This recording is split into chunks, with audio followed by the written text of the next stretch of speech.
Also too, weigh-ins, procedures, make sure that if a coach has, or if you guys have a certain kid has a fungal or an issue, make sure that you guys got the proper uniform on that. I mean, that's all it is. Just go in there, proper procedures, WA documents saying, hey, it's been looked at, it's been treated, give them a date, how long it's been treated, and so that.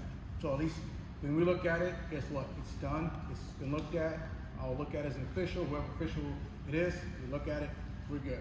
Let's wrestle, all right?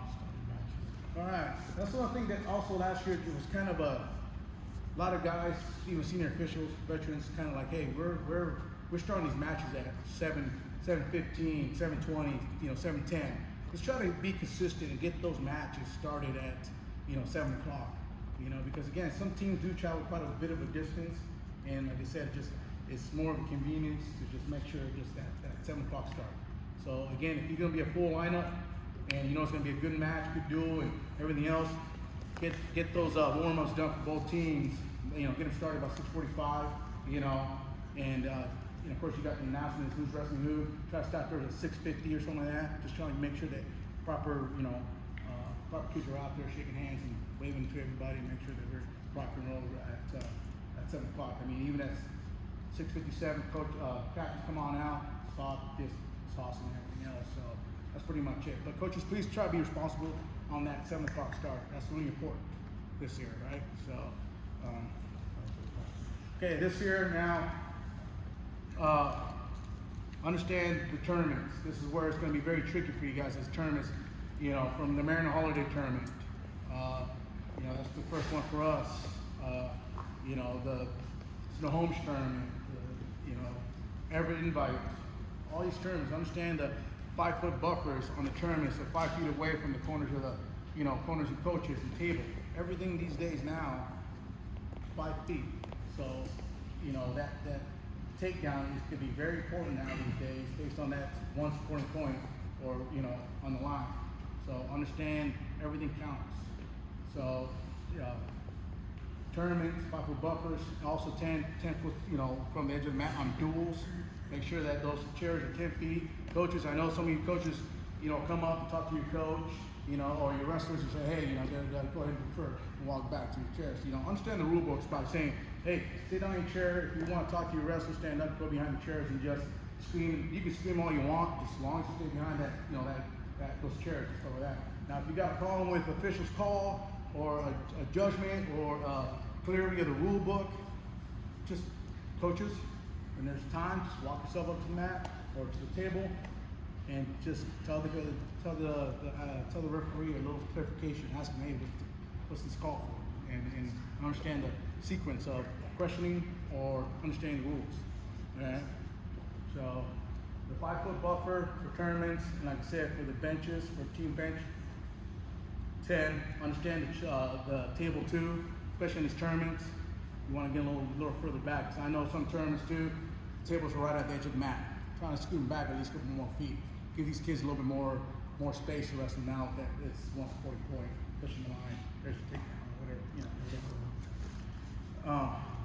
Yeah, and then we'll talk about that a little bit more too. But also, I think that's it for that.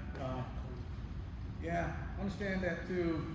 We talked about it here with everybody. Understand that there's a lot of sweat going on. Big boys, little guys, and as the tournaments go, make sure that we want to have these kids clean their mats as they come in. Because again, like I said, all-day tournament. Kids have their shoes on all day, restroom, bathrooms, or wherever it is, go outside. Just try to keep these mats clean as best you can, because again, it prevents from any fungal going anywhere. I mean, that's all it is. So just try to just make sure that nothing spreads, so things like that. So shoe cleaners. Does you guys? I mean, some schools have them. Does all schools provide that for you coaches? Those little cleaners where you step on a little wet and then you kind of just clean your wrestling shoes at all? You guys We'd have to buy it ourselves. Huh? We'd have to buy it ourselves. Oh, do you? Yeah. Okay, gotcha. So Marcus, you're using them, yeah. but you're using them, right? Yeah. The high school model is working a lot more. Okay. Yeah. Well, something like that. Talk to the schools if somehow you guys can have the school provide them, or at least even the clubs or the board, the boosters or something like that. Say, I'm not sure how much they are. It can be much, but also like I said, it keeps the mats clean even in your guys' practice too. Yeah. So. And you would suggest having those at tournaments, like mat side for each mat kind of thing? Yeah, mat side too. You know, For Stanwood, we're gonna have them. We're gonna have mats on the floor, and there's gonna be spectators up above. Okay. And there's 2 doors in. Okay. That's it. Yeah. We're gonna have 1 on each door. Okay. So at least when they walk into the gym, they're gonna step on those, step on the towels, Got it. and they're clean. Okay. Now, obviously, the gym floor is not exactly sanitary, Right. but everybody will be able to do that, not Right. just the wrestling shoes. It'll be off, our boots and everything else. right, So. right. And even for us officials too, we go out, use Yeah. restrooms, and go out and take our breaks too. So again, try to keep ourselves clean that way. So. Okay, hey guys, too. Yes, too. Eric is our assigner for down here. I think Greg is the assigner for Sky, correct? When you guys have tournaments, just tell your AD, whoever's responsible for that, let Eric know, or Greg Knudsen up there, hey, we're gonna have 3 mats, or we're gonna have 4 mats, and don't say that we have 3 mats, we need 3 officials. That's not gonna work. Greg or Eric's the one that determines that, and that's just the way it goes. Same with Greg. I think Greg does the same thing. He'll, just give them the mat. Hey, we got a tournament this day. We gotta have 4 mats, and then that's their job to determine how many officials you guys are gonna get for that day. And also understand that don't think that as officials too. If a tournament is breaking down early, the head official always say, hey guys, if you guys, I know Lake Stevens does a great job. They run that tournament pretty fast. I mean, they start like I think 11 o'clock, and I think by like 3:30, 4 o'clock they break down, and usually they have 7 mats, and they'll break down to 4 mats. So therefore, we have guys that volunteer, to leave early, and give more mat time to the guys. I mean, like Tim last year, he did that tournament. I think him and I stepped down, and heck, he was already flying by 7 o'clock, and we were done by 3 o'clock. So it's one of those things where, again, you guys know the officials. If the tournament's going smooth and everything else, and the coach too, you can ask, hey man, is there any way we can have volunteers? And then it's up to us too, as officials. All right. So, Eric, you have anything to say about that based on that? No, that's perfect. Just add a few things. Go ahead. If you've got a varsity going on, one of the problems is the JV gets forgotten about, you put on order, and I don't know, so I have to make a phone call to somebody, say, hey, is the JV involved? So make sure that your secretary or your AD understands that there's actually a JV and a varsity, or JV varsity and girls going on, which how many mats there are, how many restrooms. So I have to make phone calls every time that information isn't getting to me. So that's one of the things. That's dual matches. You covered the tournaments. That's perfect. One thing that happened last year, just real quick, snow days. What happened was tournaments got moved because of snow. Well, the tournament got moved on your end as coaches, but it doesn't get moved to the refs. So what happens is it drops off my computer as it never happens. No one contacts me that there's that moved to a different date. And I get a phone call saying, at night, saying, where's my refs? I've got buses here, I got parents here, I got no refs, and I had no idea that there was actually a movement. So if you have a snow day, make sure that the officials get notice of the new date. Okay? That's dual means everything. So just like I said again, be responsible on that. And the coach is here too, knowing that Eric's here. If you guys got a certain, like I say, makeup duel, and all of a sudden you guys call whatever school and say, hey man, I want to have a duel, because we lost 2 duels this past week. You guys want to wrestle? Get Eric's information now, just in case you guys decide to go ahead and just throw a duel in out of the blues that it was not scheduled. Okay, or even a tournament. Say, hey man, we're gonna have a tournament this coming week, this weekend. Can we get some officials? So today's a good day for you coaches to get his information. Okay. So another thing as we continue on this meeting here, I want to actually bring up these 2 young kids as a reference position right here, starting from right here. You guys, that's one thing that again in the beginning of the season, and it goes every year. We have the same issue, and sometimes these kids don't even know how to start the proper position of, guess what, referee's position. Okay, understand that, and again, And we're gonna ding you out the bat this year because again, we want to get that over and done with, you know. And so here it goes. So if I tell this guy right here, hey, bottom guy, you set? Set. All right. And go at the top, cover. Okay. At this point right here, guys, that's simple. Right here. That's what we want every time. Now, say he starts something funky. He starts, you know, straight right behind. You know, right behind, right here. Okay. Guess what? You're gonna get caution. Doesn't matter. It's caution. Wrestler, get off. Okay. They start legal. Okay. Can't be behind. Back to the side. Everything else. So again, guys, we're gonna ding you guys on this. This is your guys' responsibility as coaches. Make sure your kids know this. Okay. So. Tell them what we're looking for. Okay, bottom guy here, just knees behind the line, right here. Same thing, palms in front of the other line, right? Even for example, here's coach. Okay, go ahead and cross your legs. Go on forward, cross your legs. Yeah, but I go put them in front.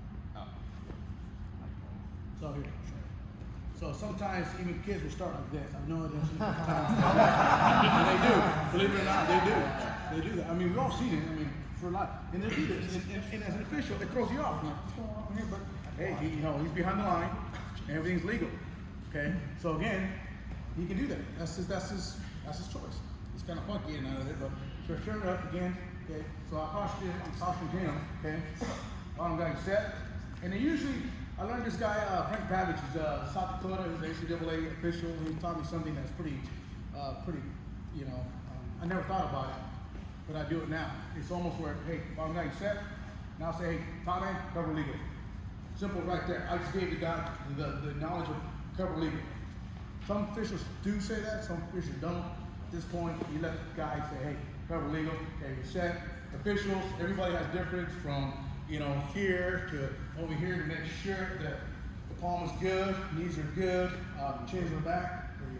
And right here, I'm just looking for a good, solid hesitation or solid break right here. I'm looking at the knees right here. The knees off the buttocks is good. And again, guys, we're not going to be picky about that stuff, okay? I mean, yeah, if the knees on the buttocks, you know what? I'm not going to go look up here and look for it. I'm not going to look for boogers, I call it. You know, don't do it. We want to get this match going. You cover legal, it's perfect right there. Guess what? All right, as official, and again, we always say set and blow the whistle, okay? But again, that's the same thing. It's just make sure your guys, your coaches, just go through this and practice a few times. Get that going for the kids too. Do you care about where the hand is placed on the elbow? Like I'm seeing some C cups, but I'm also seeing some wrestlers start with the So underhand. here, go ahead and do that. Yeah, so go ahead and do that. So here's it. Behind the elbow, he can do that. He can go flat right here as long as he's behind the elbow. That's right behind the elbow, right there. Simple as that. Now, there's guys that I've seen to where they come up here and then all of a sudden yank back, kind of twist that. Can't do that. You just got to put it right behind the elbow. All right? And again, sometimes we hesitate. Visuals like, come on, Willie. Are you going to really twist that arm? Come on. And then sometimes we'll hesitate. Now, you can't do that. Caution. Okay? So, listen, just easy elbow. Grab it. That's it. Okay? It's one of the simplest things, but for some reason, as years go in, for some reason I feel like some of these kids just haven't really caught on that. So, and of course we're starting the beginning of the year, so again we're trying to start fresh here. So I think that's it for that. Thank you guys, appreciate it. So okay, here's the thing. So your health is health. I can't think of the word. Professional. Yeah. Head injury, so that typically his coaches will come up. So Mr. Cliff McKinley comes over here to Snohomish, right? Comes up, introduces himself, right, Alex, and says, hey, do you have an on-site HNC? Okay. He said, Let me ask. Do any of you high schools not have HNCs? I think last year Marysville did not. You guys don't have one either. Neither Marysville School District. Yeah. So So that's our responsibility as referees is that we will ask you, hey, do you have a HNC here? And they'll say yes. Okay, that right there takes response, the head injury, the neck injury completely out of our thing. That's going to be your guys' responsibility, your HNC responsibility. Okay. Understand that. Now, for example, here's the thing. Tournament-wise, or even a duel, if you don't have one, and say there's possible symptoms of a concussion, that match is over with. Understand that's how important it is to have those on the tournaments. The HSC, make sure you have them. Because again, we don't want nobody getting in trouble for it. We want to make sure that kid's looked at properly, okay? And so, yeah. Any questions on that, guys? Any questions on the? Okay, so here's the thing. So wrestler A picks up wrestler B. All of a sudden, guess what? Slams him, right? Legal slam.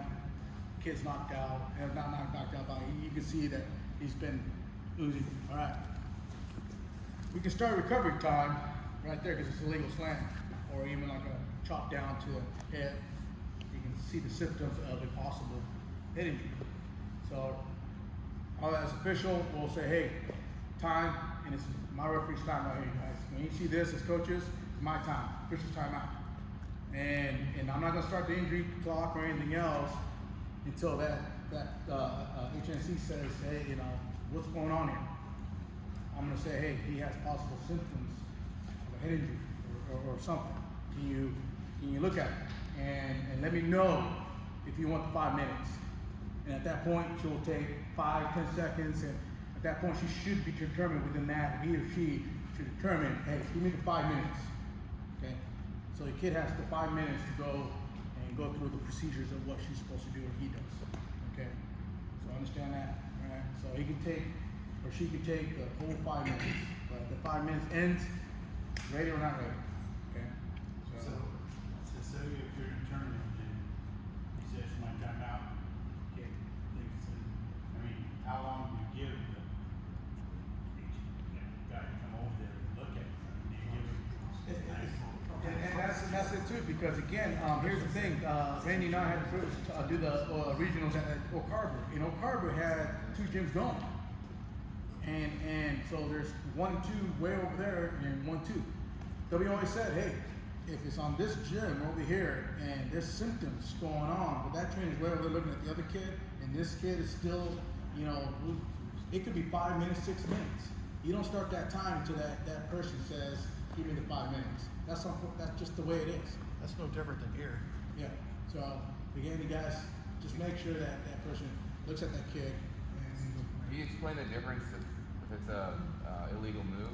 You do recovery and only recovery, or how does that work? Because different places do that different. Well, I think with us is what occurs first, right? He picks up lift, drops him on his head, right? Recover, it's a legal slam. That's your first motive, right? Tell the coach, hey, legal slam, right? All of a sudden, you start recovery time, and all of a sudden, out of nowhere, you look at the kid and like, okay, possible symptoms of a concussion, okay? You stop the, recovery time, have the girl come over and look at him and say, do you want your 5 minutes? Yes. That's the way it's, because again, the neck part is more severe than, But I'll double check with that, because again, it's one of those things, like you said, a lot of people read it differently. And that's something that the committee has really talked about. That it's one of the things that, we've got to make sure that we're on the same page on that one. Because again, you're right, the recovery time from a legal slam, who takes priorities in first thing Head is. and neck takes precedence. Yeah, say again. I'm pretty sure head and neck. Yeah, the head, like I said, unfortunately, that's what it is. It just, But what about if the head and neck person says they don't have a concussion, the coach says, I don't want wrestling? And it's recovery. Or Was it an illegal move? it was a legal move, therefore, Illegal. the kid wins because technically he's still not recovered from the HNC because it happened in a legal slam. Therefore, the person that got slammed wins the match. But I think you just said if it's a legal hold, but he happens to get knocked in the head, No, and the illegal. coach chooses he can't continue, then that other kid will win, just like normal. Yeah, yeah. So, 'cause Is that what you're asking? illegal moves. Doctor says no concussion. Okay. Coach says, doesn't matter, I don't want to wrestle in this match. If it's a legal move, No, illegal. illegal move, then at that point, the kid because again, it's the way I'm seeing it, illegal recovery procedure that way. You guys understand that one? With that? Okay, so. Okay, you guys, hey, with that, any coaches, I want to go with the new rules a little bit. Any coaches, you guys got any questions for us?